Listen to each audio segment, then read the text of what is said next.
Dear students, आज हम आप लोगों को बताएंगे कि साइटोप्लाज्म, प्रोटोप्लाज्म और प्रोटोप्लास्ट, ये तीन टर्म हैं। तीनों देख सुनने में एक जैसा लगते हैं, तो इन तीनों में बेसिक अंतर क्या है?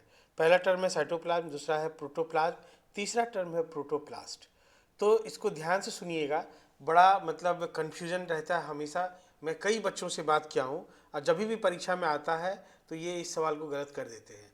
उनको कॉन्फिडेंस नहीं रहता है कि साइटोप्लाज्म किसको कहते हैं, प्रोटोप्लाज्म किसको कहेंगे और प्रोटोप्लास्ट किसको कहेंगे। यहाँ पे प्लाज्म है, लास्ट में एम है, और प्रोटोप्लास्ट में लास्ट में क्या होगा, टी होगा। तो इसके बीच में जो एक माइन्यूट डिफरेंस है उसको आज हम लोग समझेंगे। देखिए, ये एक कोशिका है और इसमें इसको प्लाज्मा मेम्ब्रेन हम बताएं, और इसके अंदर ये जो देख रहे हैं पीला कलर का, ये न्यूक्लियस है और ये न्यूक्लियर मेम्ब्रेन है, और बाकी जो ये गोल गोल आप देख रहे हैं जगह जगह, ये सेल ऑर्गेनेल्स है। तो ये हो गया आपका एक सेल का बेसिक स्ट्रक्चर, एनिमल सेल है। अब जो न्यूक्लियर मेम्ब्रेन है, ये देख रहे हैं ना, न्यूक्लियर मेम्ब्रेन और प्लाज्मा मेम्ब्रेन, ये प्लाज्मा मेम्ब्रेन हो गया। इसके बीच में जितना भी पदार्थ होगा, चाहे वो रासायनिक पदार्थ हो या सेल ऑर्गेनेल्स हो, वो सभी सम्मिलित रूप से क्या कहलाता है, साइटोप्लाज्म।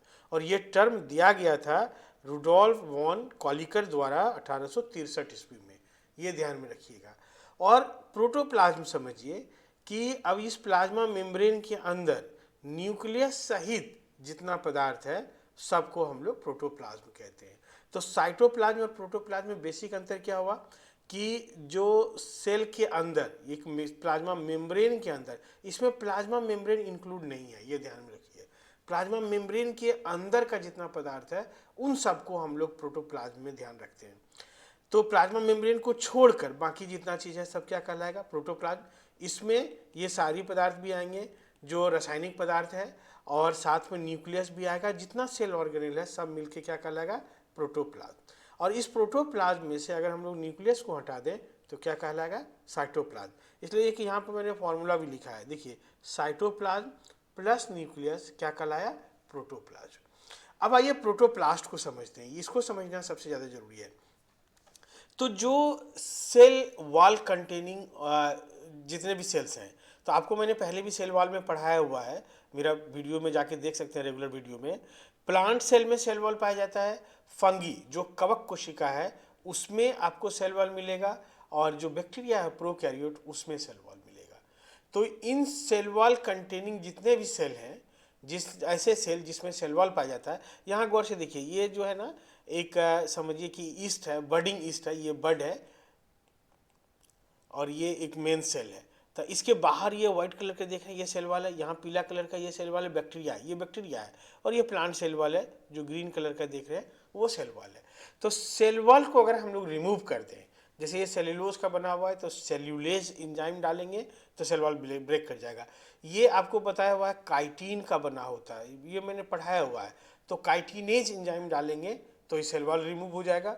और ये पेप्टिडोग्लाइकेन का बना हुआ है, तो पेप्टिडेज या पेप्टिडोग्लाइकेनेज एंजाइम डालेंगे तो ये क्या होगा कि रिमूव हो जाएगा, ये सेल वॉल रिमूव हो जाएगा। तब जो बचेगा, यहाँ देखिए, अगर हम लोग बैक्टीरिया से सेल वॉल को रिमूव करेंगे तो इस तरह का स्ट्रक्चर बचेगा, केवल प्लाज्मा मेम्ब्रेन और ये साइटोप्लाज्म है, और अंदर में न्यूक्लियाइड है जो बिना न्यूक्लियर मेम्ब्रेन का है। यहाँ भी सेल वॉल को रिमूव करेंगे तो हमको ये एक प्लाज्मा मेम्ब्रेन से घिरा हुआ पदार्थ मिलेगा, और यहाँ भी हम लोग सेल वॉल को रिमूव करेंगे, इस सेल वॉल को रिमूव करेंगे तो हमको प्लाज्मा मेम्ब्रेन से घिरा हुआ एक पदार्थ मिलेगा। तो यही प्रोटोप्लास्ट कहलाता है, गौर समझिए।